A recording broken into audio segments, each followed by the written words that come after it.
to his agent, Ezekiel Elliott felt that he was disrespected by Jerry Jones. Zeke didn't take kindly to Jerry jokingly saying, "Zeke who?" when asked about the running back following the Cowboys' second preseason game. Yesterday, Jerry didn't back down when responding to Zeke's reaction. Take a listen. I've earned the right with Zeke to joke. Period. Right. I've earned it. So, have you guys had any conversations since then at all? No. But let me be real clear about it. I've earned that right to joke. So, Shannon, do you agree that Jerry has earned the right to joke with Zeke? No. How has he earned that right, Skip? And stick with me for just a second, Skip. This rubbed me the wrong way, and maybe it has something to do with my upbringing and where I came from, the part of the country that I came from. Now, I was born in 1968, so the late 60s, 70s, and early 80s. I know what it was like to be in rural South Georgia. This seemed what he's saying. I pay Zeke. I stood beside Zeke. This seemed very sharecropper-ish to me. Okay. Because I've been in situations and seen with my very eyes that someone that has helped you get a house or get a car, because you couldn't go to work that day, well, I'm gonna need you to throw me the keys to the truck just to make sure you can't go anywhere. Come on, for real? Jerry, he provides a service. It sounded like Donald Sterling. Skip, remember Donald Sterling said, I'll give them clothes, I give them houses, I give them cars. But he didn't realize they provide a service. Jerry Jones, if Zeke was not on your football team, would you have been so devout in your support of Zeke? Hell no. He's making it seem like he's going out of his way. No. And even if yeah, you've done that. Yes, you pay Zeke a salary. Yes, you stood beside Zeke, but you don't own Zeke. And the man said he didn't feel that it was appropriate. See, you got, and like I said, Skip, when you joke, I joke a lot so I can take a joke. I understand how that goes. But if Zeke were to come back, like, well, man, Jerry's had more work than my automobile. You think that's funny, Jerry? Of course not. And the thing where you Skip, look at what he said. I've earned it. He's done two things for Zeke. Paid him a salary that Zeke has earned, and he stood beside Zeke. That gives me the right to be able to say what I want to say. Maybe it's just me. Zeke said he was offended by that comment. Instead of Jerry doubling down and trying to say, I've earned that right. Apologize, call Zeke. You don't have to do it publicly. Call Zeke, say, Zeke, that's not what I meant. Do I believe Jerry was joking, Skip? I said I believed he was joking. But I also said I understand how the player's going to take it. They don't take that because they take what they do very seriously. And you marginalize them and say, oh, I'm like that? Nah. So maybe it's just me. Maybe some people didn't see it like I saw it. But that's the way I saw it, and that's the way I took it. And I would have had a problem with it. Okay. You have earned the right to have that suspicion you just voiced. So I get it from your side. I don't see it, but I get it. And you're right to have that little alarm bell go off in the back of your psyche saying, let's think about this for a second. In my time covering Jerry's Cowboys, and I haven't been around them for quite a while, but in my years covering them, I did not ever hear any of the black players voice any suspicion of any sort of racist tendency on the part of Jerry Jones. So, again, there's been nothing blatant or obvious to this. I have been around Jerry a lot because I wrote 3 books that heavily involved Jerry. So I spent hundreds of hours around him, and I have seen Jerry angry. That was pure fire anger from Jerry Jones. He was running hot yesterday. And I'm pretty sure it's because Rocky Arsenault said, we found that comment disrespectful. I think that's what pushed Jerry's deepest hot button. And I'm going to interpret it completely differently from you because I believe Jerry was saying, after all I've done for that kid, all the hours I've been with that kid and invested in that kid, in part because he's a very valuable football player, but also in part because I think Jerry really likes the young man. But he's saying after all I did, all the battles I helped him fight, all the times I tried to get him out of trouble, this is how you repay me? So he's saying, I earned the right just because I'm so close with him, because we've been through so much together, to kid with him. That's all he's saying is, I earned the right off the field, not through what I paid him, for what I did for him, to be able to joke publicly, you know, via the media with him.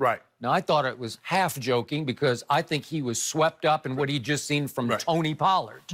But that's a whole nother issue. But remember, there have been so many incidents, some reported and some not reported, that Jerry helped get him out of, to the point of helping cover up. Hundreds of hours invested in that. And what do you always say? He's got to sleep with the cell phone under his pillow with the ringer on because he wants to hear it ringing through his pillow. I got to get up at 3 a.m. again. Jerry might have just gotten to bed, but he's got to get up again and go try to put out another fire for Ezekiel Elliott. And a lot of the off-duty stuff that Jerry be paying, that doesn't go on the payroll. No, it doesn't. The cap, that's not a cap dollars. That's a good point. Obviously, he fought and fought and fought to keep him eligible to avoid the suspension that finally got dropped on Zeke for 6 games back in 2017.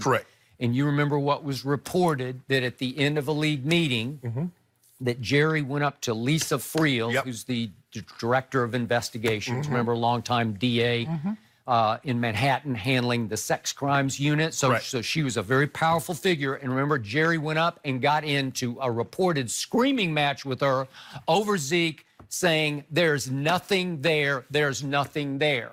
So Jerry feels like he put his owner's reputation on the line with a prominent member of the National Football League front office by saying, no, you've missed the boat here. There's nothing there. He also pulled her aside and said, you're going to kill this golden goose. Okay, that's a whole nother thing.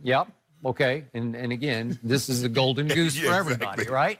So the point is, that's what he's saying to me is, I fought so hard for you, and we got so close. In that other documentary we saw, that, what is it, All or Nothing one that's on Amazon, I believe, you saw Zeke come back and have a tearful reunion with Jerry after the 6-game suspension. They hugged and kissed, sort of, you know, so to speak, figuratively.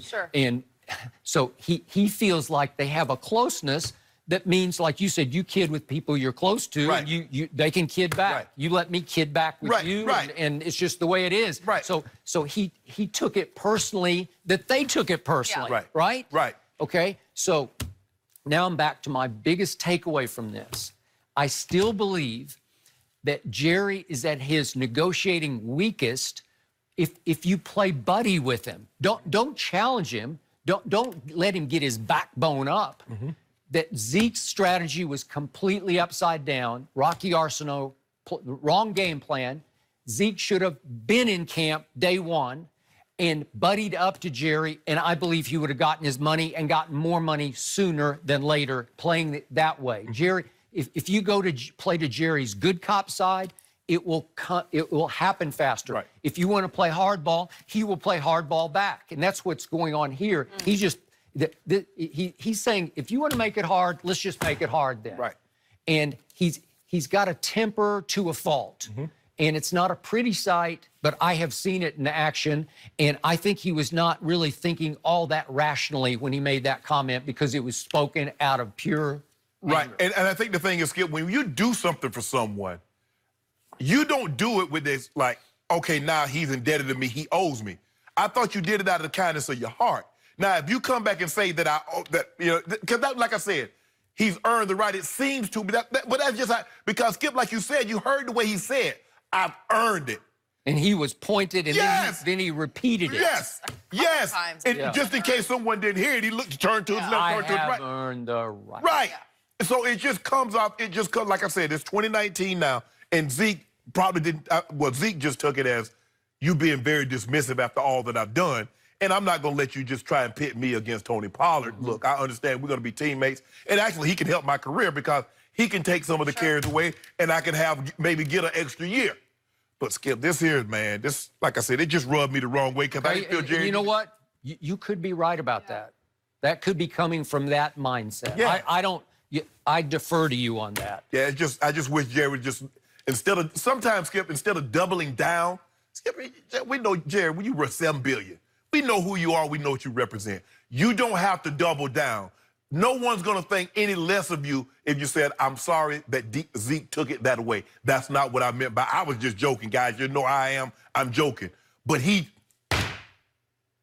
No. And now Zeke could come back. Yeah. I feel disrespected by that comment. So then we're just going back and forth. He well might be, he might not say it, but he well might feel just the way you feel. But you're saying this goes back to the very beginning. This is because of the way he's handled it. That's interesting to think me. about. So are we going to do this until the end? Jerry's still a little offended that he gave so much to this kid. And again, it's because he's a really valuable football player. Right. But I think Jerry really has a soft spot for Zeke. Yes. And now it's getting to be a hard spot, you know, because they're in a battle that seems to be escalating. Because at the end of the day, Skip, Jerry's looking at it. You messing with my trophy, Zeke. Yeah. You know, we use the term, you messing with my money. Yeah. Jerry ain't worried about the money. Jerry said, you messing with my trophy. Yeah. I want that trophy. Jerry's 78 years of age, Skip. He wants that trophy more than he wants anything else in life. Yeah. He gets another one of them, he's like, hey, Lord, I had a great life. You want to take me, call me home, I'm ready to go. But I just need that Lombardi. Well, I'm just hoping this adversity will bring them even closer once they clear the air. I don't hope that. I know you don't. And I want that to get like 90 mil. That's what I want. Sign it. Well, there's plenty of pie left. Ain't no pie. Did Dak tell you he don't like pie? He don't like key lime. He don't like apple. He don't like rhubarb. He want a 15-layer chocolate cake. And you know what? 15. He has earned it. That's He has earned it. Yeah, 15 layers. Yeah, because he's a top 10 quarterback. There you go. Don't stop that. We'll talk about that in just a minute. Whole different quarterback to talk about, but we got to go to Baker Mayfield because, you know, the guy loves to tell you how he feels. He took a shot at a fellow quarterback, or did he? We'll discuss what is really going on with Baker next.